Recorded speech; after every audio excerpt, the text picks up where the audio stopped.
कि आपका इन्वेस्टमेंट नहीं, आपका सेल्फ इन्वेस्टमेंट है कि आपकी ग्रोथ, पर्सनल ग्रोथ इससे हो। मैंने जब से बाइक ली है तब से मैंने फ्रेंड्स, मेरे कनेक्शंस, ओवरऑल मैंने सिटी में अपना नेटवर्क एक्सपांड किया है कनेक्शंस का। फर्स्ट सर्विस थी इसकी, बहुत मिनिमल कॉस्टिंग थी। मेरी सेकंड सर्विस में कोई ऑयल चेंज नहीं हुआ था, उसमें से चेन लुब्रिकेशन हुआ था। मेरे को सिर्फ 150 रुपीज़ लगे मेरे सेकंड सर्विस में। अब मैं जुलाई में इसकी थर्ड सर्विस कराऊंगा कि सेंटर स्टैंड पे लगाना वर्थ इट है, आपको इसमें इंटरफेरेंस नहीं मिलेगा आसपास।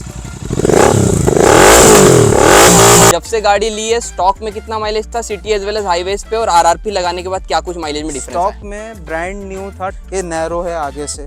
अब जब आप बैठते हैं, जैसे मैं तो बहुत हेल्दी इंसान हूँ, अगर कोई इस पे 60-70 किलो का बंदा बैठता है उसको ये डिस्कम्फर्ट नहीं देगा, लेकिन मुझे ये देता है डिस्कम्फर्ट। मेरे अकॉर्डिंग्स में इसके अंदर आपको टूरिंग सीट लगानी चाहिए।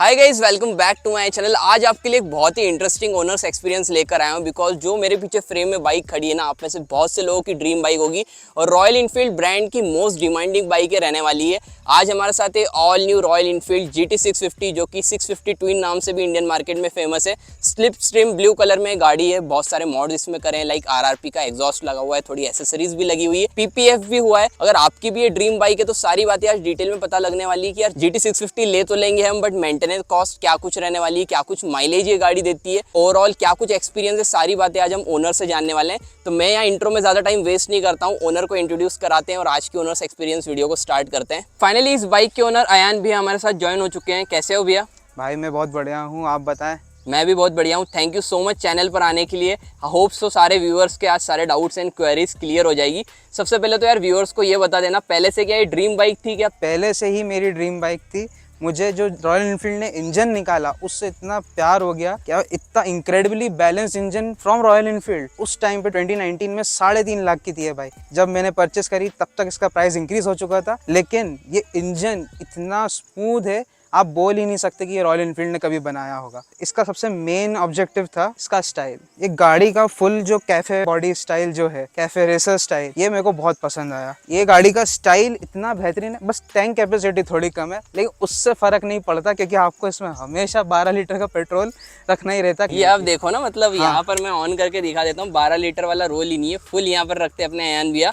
जहाँ तक कि कलर की बात है, जिस प्राइस पॉइंट पे है आपने बताया था कि 4 लाख रुपए की ऑन रोड पड़ी। बिल्कुल 4,01,700 समथिंग का था इसका प्राइस। थोड़े बहुत पैसे बढ़ा के मिस्टर क्लीन भी आ जाती, तो ये स्लिप स्ट्रीम कलर क्यों लिया? मेरा स्लिप स्ट्रीम लेने का एक ही टारगेट था, रॉयल इनफील्ड GT में वॉबलिंग का issue, because clip on handles हैं, आपका एकदम से वेट फ्रंट एंड पे आता है। आप मेनली नोटिस करेंगे कि ये अलॉयज है, फैक्ट्री फिटेड अलॉयज है, इसमें आपका वॉबलिंग इशू जो GT में आता है वो रिड्यूस होता है, बहुत सिग्निफिकेंट चेंज आता है।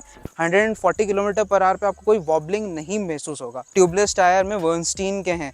ये गाड़ी के लिए जो इन्होंने टायर चूज करे हैं ना, these are monsoon tyres, they are best for monsoon. ये पानी को काटते हैं, रोड पे पानी को ऐसा काटते हैं, आपको मजा आ जाएगा। मतलब इनसिक्योरिटी फील नहीं होगी? नहीं होती है। ब्रेकिंग में नहीं प्रॉब्लम आती, एक्सेलरेशन में प्रॉब्लम नहीं आती। आप फर्स्ट गियर पे जाओ, 5000 RPM पे लेके जाओ, मस्त, आप स्लिप नहीं होगे, आपको पावर स्लिप नहीं होगा इसके अंदर। सबसे बेस्ट चीज़ है। साथ में आप देख लो, अभी जो अपडेट आया था ना, उसके बाद से यहाँ पर फुल LED सेटअप दे दिया है, जो कि पहले हेलोजन आता था। हेलोजन। कौन सा कलर लेने वाले थे आप, मुझे बता रहे थे? मैं इससे पहले ब्रिटिश रेसिंग ग्रीन लेने वाला था, क्योंकि वही कलर सबसे सेक्सी लगता था स्पोक व्हील्स के साथ। लेकिन अब जब मैं अलॉय पे आ गया हूँ, मेरी बाइक हो गई है ब्लैक ब्यूटी। इसको ब्लैक कलर मेरे को इतना मस्त लगा। इस बाइक का नाम है स्लिप स्ट्रीम ब्लू, बट इसमें ब्लू सिर्फ इसके वाइनल्स में है। इसमें ये जहाँ आपको दिख रहा है वाइनल, यही ब्लू है, बाकी पूरी बाइक ब्लैक है। साथ ही में एग्जॉस्ट भी ब्लैक है। इसकी ओर भी बढ़ेंगे, थोड़ा आप रुक जाओ, साउंड भी आपको सुनाने वाले हैं। अब भैया मैं आपसे पूछना चाहूंगा, एसेसरीज क्या क्या ली है बाइक में? इसमें फर्स्ट एक्सेसरी जो मैंने स्टार्टिंग में ली थी, मैंने इसमें PPF कराया। Black colour and PPF is must. PPF is very must, because इसमें स्क्रैचेस आने के बहुत चांसेस रहते हैं। रॉयल इनफील्ड आपको फैक्ट्री के अंदर बहुत पतला क्लियर कोट देता है, वो क्लियर कोट आपके हाथ के नाखून से भी स्क्रैच हो जाएगा। आपको PPF कराना मस्ट है। अगर आप PPF नहीं कराते, एटलीस्ट आप उस पर सेरेमिक कोटिंग करा सकते हैं, क्योंकि वो एक आपको मिनिमल लेवल ऑफ प्रोटेक्शन देता है। PPF आपको उससे हायर एंड प्रोटेक्शन देता है, आपको इसमें ज़्यादा सिक्योरिटी मिलती है। क्योंकि जब भी मैं लॉन्ग राइड पे जाता हूँ, गाड़ी के ऊपर डस्ट होती है, अगर डस्ट बार बार कलेक्ट होकर रब होगी मेरी गाड़ी स्क्रैच हो जाएगी एंड ब्लैक आप स्क्रैच करेंगे वो पूरी डस्टी हो जाएगी। पीपीएफ में आपको कोई प्रॉब्लम नहीं आएगी। पीपीएफ की कॉस्टिंग क्या आई थी? पीपीएफ की कॉस्टिंग थी अराउंड 7,000 to 8,000 रुपीज़। इसके अंदर ये 3 पार्ट पीपीएफ है। सिंगल पार्ट पीपीएफ GT650 में अभी सक्सेस नहीं है। अगर आप किसी और एक्सपीरियंस पीपीएफ डीलरशिप या पीपीएफ ओनर्स को जानते हैं कि जिनके वहाँ पर वर्किंग होती है, आप उनसे सिंगल पीस में करा सकते हैं, लेकिन single piece is not recommended. Stretch marks वगैरह भी आते हैं। बाकी अब दूसरी एसेसरीज की बात करें तो और क्या क्या इंस्टॉल करा है? आपको अपनी सेफ्टी का ध्यान रखना ज़रूरी है और बाइक का मेंटेनेंस। बाइक में स्लाइडर गार्ड होना ज़रूरी है। ये स्लाइडर गार्ड हैवी है, ये लॉन्ग राइड्स के लिए अच्छा है, लेकिन अगर आप सिर्फ स्पेसिफिकली सिटी में चलाएंगे तो आप कंपनी का स्लाइडर गार्ड लगाएं, क्योंकि वही कंपनी का रिकमेंडेशन है। आपके इंश्योरेंस में भी कोई दिक्कत नहीं होगी, क्योंकि थर्ड पार्टी एक्सेसरीज है तो उसमें कुछ अप डाउन हो सकता है। इसकी प्राइसिंग अपने को कितनी आई थी? इसकी प्राइसिंग थी 3600। मैंने 400 और एक्स्ट्रा दिया इंस्टॉलेशन चार्जेस, क्योंकि इसके अंदर मेन इंजन माउंटिंग बोल्ट्स रहते हैं, वो निकलते हैं कंपनी फैक्ट्री फिटेड, और उसमें मोटर टॉर्क के अलग से लॉक नट लगे हैं। हार्ड वाइब्रेशंस तब आते हैं जब आप राइड पे जा रहे हैं। हम राइड पे जाते हैं तब रोड्स ऐसे होते हैं कि हम 5 फीट डाउन जाते हैं, 5 फीट अप जाते हैं कुछ सेकेंड्स में, वो भी 100 की स्पीड पे। उसमें भी इस गाड़ी में मेरे को बम्प्स फील नहीं होते। अब मेनली बढ़ते हैं यार सबसे मेन मॉड की ओर, जो कि है इसका एग्जॉस्ट। GT650 ली और एग्जॉस्ट ना लगाए ऐसा हो नहीं सकता। Most demanding RRP Red Rooster Performance exhaust यहाँ पर लगाए। सारी बातें करेंगे, पहले आप एग्जॉस्ट थंब सुना दो। यहाँ पर मैंने माइक को रिमूव कर लिया है।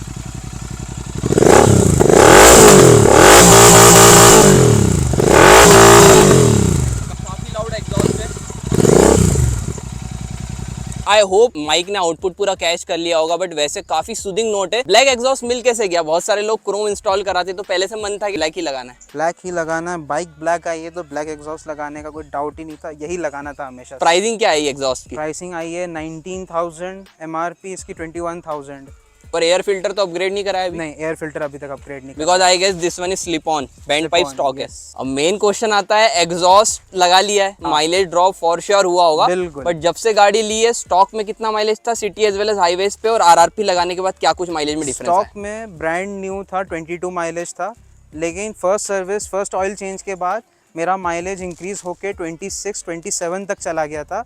मैंने हाईवे पे इसमें 28 का भी माइलेज निकाला था स्टॉक पे, लेकिन जब से RRP लगाया है मैंने मैक्सिमम माइलेज निकाला है 20 to 23 का। लेकिन आप बोल नहीं सकते 20 to 23, आप 20 पे ही रहो, क्योंकि जब साउंड जो आता है भगाने की जो आपको मन करता है, माइलेज 20 पे ही रहता है उसमें। तो सिटी का माइलेज आपने 20 बताया, बट हाईवेज पे कितना दे रही है? हाईवेज पे 25, 26, कुछ मेरे फ्रेंड्स ने 27 तक भी निकाला है। बाकी वो इंडिविजुअल राइडिंग के ऊपर डिपेंड करता है, बट इस बाइक को ले रहे हो तो सिटी में 20 का, हाईवे पे 25 का मेंटली प्रिपेयर रहना पड़ेगा। अब मेनली बात आती है राइडिंग कंफर्ट की। एक बार पहले तो आप बैठ कर दिखा दो, आपकी हाइट कितनी है? मेरी हाइट है 5'7". मैं स्पोर्ट शूज़ पहना हूँ तो उससे आप 1 इंच और अप कर सकते हैं, क्योंकि ऑफ कोर्स इसमें राइडिंग स्टैंस ऐसा रहता है। जहाँ पर राइडिंग कंफर्ट की बात आती है, अभी तक कितनी टॉप स्पीड ले गए हो? मैं इसकी टॉप स्पीड 160 ले गया हूँ। वॉबलिंग आती है? ऑनेस्टली नहीं बताना। आती, ऑनेस्टली वॉबलिंग नहीं आती, लेकिन रोड्स जो अपने आके है ना उसमें बहुत प्रॉब्लम आती है। मेरे को एक स्ट्रेट रोड मिल जाए ना भाई, 160 कुछ भी नहीं लगता है, ये 180 तक आराम से जाएगी। बट जहाँ तक की बात आती है हाई स्पीड स्टेबिलिटी की, उस पर ब्रेकिंग कैसी थी, कंफर्ट कैसा था? ब्रेकिंग इंक्रेडिबल थी। कंफर्ट थोड़ा सा लो एंड पे है, बिकॉज जो ओरिजिनल सीट है फैक्ट्री फिटेड, ये नैरो है आगे से। अब जब आप बैठते हैं, जैसे मैं तो बहुत हेल्दी इंसान हूँ, अगर कोई इस पर 60-70 किलो का बंदा बैठता है उसको ये डिस्कम्फर्ट नहीं देगा, लेकिन मुझे ये देता है डिस्कम्फर्ट।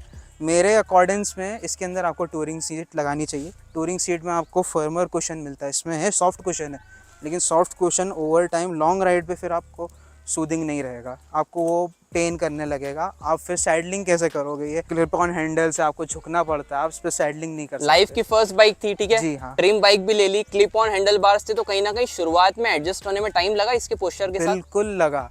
मैं इससे पहले स्कूटी चलाता था यार, मेरे को इतना एडजस्ट होने में टाइम लगा। जब भी बाइक उठाता था मेरे को लगता था कि यार कितना ध्यान से चलाना पड़ेगा इस बाइक को।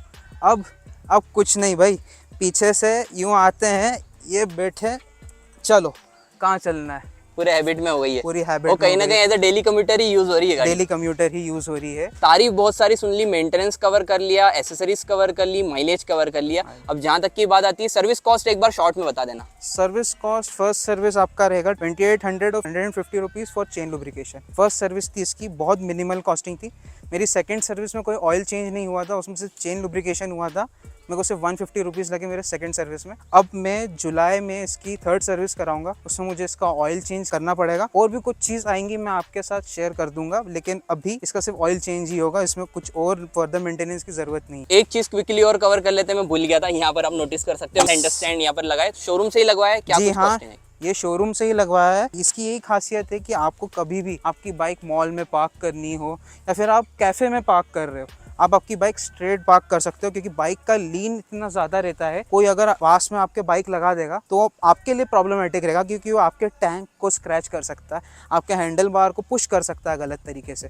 आप हमेशा इसको सेंटर स्टैंड पे ही लगाएं, कि सेंटर स्टैंड पे लगाना वर्थ इट है, आपको इसमें इंटरफेरेंस नहीं मिलेगा आसपास। हालांकि देखो पैडॉक को हर जगह कैरी करना भी पॉसिबल नहीं रहता। अब मेनली यार भैया देखो बहुत सारी बातें कर ली, नेगेटिव्स की ओर बढ़ते हैं। क्या कुछ जेन्युइन नेगेटिव्स लगे हैं इस टाइम ड्यूरेशन में? GT 650 में सबसे मोस्ट फेमस इसका है engine heating issue. Engine heating issue इसलिए, बड़ा डिस्प्लेसमेंट का इंजन है, ऑफ कोर्स वो हीट प्रोड्यूस करेगा क्योंकि वो इतनी पावर प्रोड्यूस कर रहा है। और इसका एक नेगेटिव है टर्निंग रेडियस का। इसमें टर्निंग रेडियस में आपको थोड़ा लगेगा कि प्रॉब्लमैटिक है, बट ऑफ कोर्स जो इसको चला के एक बार कंफर्टेबल हो जाएगा उसको ये जो टर्निंग है सरकमवेंट करने में प्रॉब्लम नहीं आएगी। अब मेनली बढ़ते हैं वर्डिक की ओर। बहुत सारे यूथ ये वीडियो देख रहे होंगे जिनकी ये ड्रीम बाइक होगी, तो वर्डिक की ओर बढ़ते हैं। इतना टाइम ड्यूरेशन जब से GT लिए, रिग्रेट तो नहीं होता? ओवरऑल सेटिस्फाइड हो क्या? और जो भी कोई लेने का प्लान कर रहा है उन्हें क्या बोलना चाहोगे? मन पक्का बनाना, क्योंकि ये गाड़ी बिल्कुल लाइट दिल से लेना मत, मन पक्का बनाओ तो लो, क्योंकि 4 लाख की गाड़ी, इट्स एन इन्वेस्टमेंट। आप इसको बिल्कुल ध्यान से लो, आपको सब चीज़ें ध्यान में रखनी पड़ेगी कि आप बाइक अपने मन के लिए ले रहे हो। ये इमोशनल परचेस है, ये आपका इन्वेस्टमेंट नहीं है, आपका सेल्फ इन्वेस्टमेंट है कि आपकी ग्रोथ, पर्सनल ग्रोथ इससे हो। मैंने जब से बाइक ली है तब से मैंने फ्रेंड्स,